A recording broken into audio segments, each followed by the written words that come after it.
marami akong tinatawag na nanay. Tsaka may 2 tatay, 1 papa. Yun ang mga tinatawag ko dito. Kaya nagtanong-tanong po ako kung bakit nagkaganon. Kaya po nalaman ko na iniwan po pala ako ng nanay ko nung 3 buwan pa lang po ako. Eto, Attorney Sam at mga kapatid, medyo magiging emotional, I'm sure, yung ilang netizens natin dahil ito pong si Mr. Christopher Neri Baingco, 40 years old na po siya at isa po siyang teacher.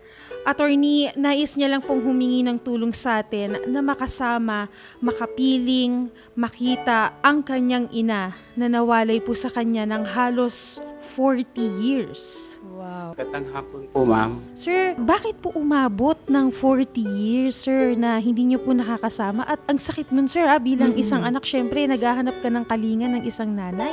Bakit po umabot, sir, ng 40 years?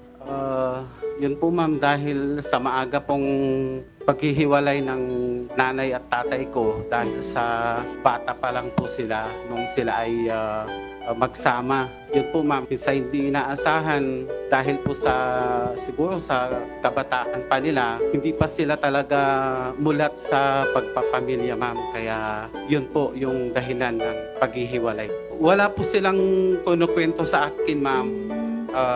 Kusa lang po akong namulat na wala po pala akong tunay na nanay dito sa piling ng pamilya po nila, pamilya po ni tatay ko. Namulat na lang po ako nung 15 years old ako dahil nagtaka din po ako kasi bakit marami akong tinatawag na nanay. Tsaka may 2 tatay, 1 papa.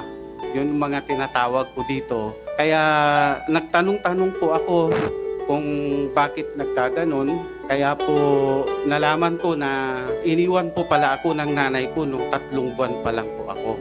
Lumayas po siya, iniwan po niya ako sa piling ng lola ko.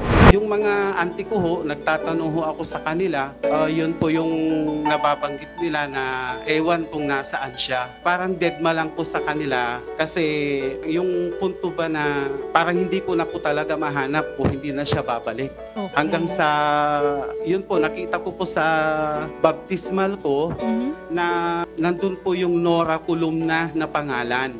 Kaya po, nagpursige na po akong maghanap. Hinanap ko po talaga siya kung saan sinasabi ng mga kamag-anak namin, mga auntie ko kung nasan siya. Hanggang sa pumasok po yung matuto na po akong gumamit from social media. Yun na po, ma'am.